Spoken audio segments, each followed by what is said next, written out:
Patutupad na sa July 25 ang aumento sa sahod para sa mga manggagawa sa Metro Manila, pero babala ng ilang grupo, posibleng mauwi yan sa pagtaas ng presyo ng mga bilihin at pagbabawas naman ng mga empleyado.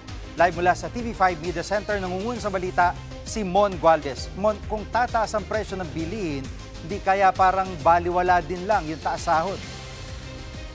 Nako, Chigi, posible nga magkaroon daw ng domino effect itong ipatutupad na aumento sa sahod para sa mga minimum wage workers dito sa Metro Manila.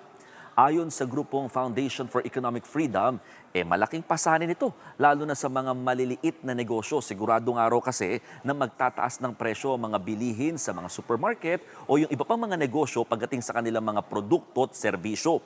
Sinigundaan din ito ng grupo ng mga retailers. Narito ang kanilang mga pahayag. Gradually over the course of the months, no, yung kasi siyempre yung mga ibang businesses mas mabilis itataas yung presyo nila at yung mga iba hindi. Lahat naman ng industriya kailangan magtaas ng pambayad ng sweldo, including retailers.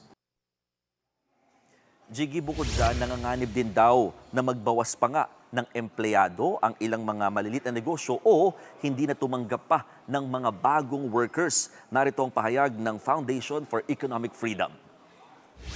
Yung mga iba naman, magiging response niyan,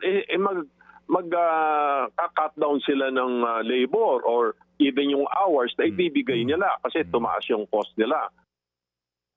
Sa anunsyo ng Department of Labor and Employment o DOLE, simula na sa Sabado, July 25, ang first tranche para sa 60 pesos na aumento sa arawang sahod ng mga minimum workers dito sa NCR, habang sa Enero naman ng susunod na taon, yung second na tranche o yung 25 pesos na remaining. Kaya panawagan ng grupo, dapat daw suspendihin na muna itong taas sahod dahil tila hindi naman daw dumaan sa tamang konsultasyon at napakinggan yung panig ng mga employer.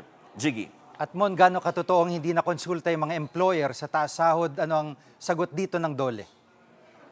Sabi ng DOLE, Secretary Francis Tolentino, dumaan naman daw sa tamang proseso, Jiggy, yung pagbalangkas sa naturang wage hike. Pero aminado siya na wala kasing organisadong grupo na kumakatawan sa MSMEs o yung Micro, Small and Medium Enterprises na pinakamalaki. 98% sa mga negosyo sa Metro Manila sakop ng sektor na yan. Narito ang kanyang pahayag. Yung proseso po, kasama po talaga ang employers, nag-usap yan. Kasama ang employees, tripartite nga ho . So, nagkaroon ng consultation. So, lahat po ng mga variables ay kinonsider. Inflation, hidwaan sa Iran. So, lahat po yan kinonsider. Yan muna ang latest. Balik sa'yo, Jiggy. Yan ang ulat ni Mon Gualdes live mula sa TV5 Media Center. Mga kapatid, Jiggy Manikad po, pagdating sa mahalagang balita sa loob at labas ng bansa, dapat una sa lahat, mag-follow at mag-subscribe na sa social media pages ng News 5.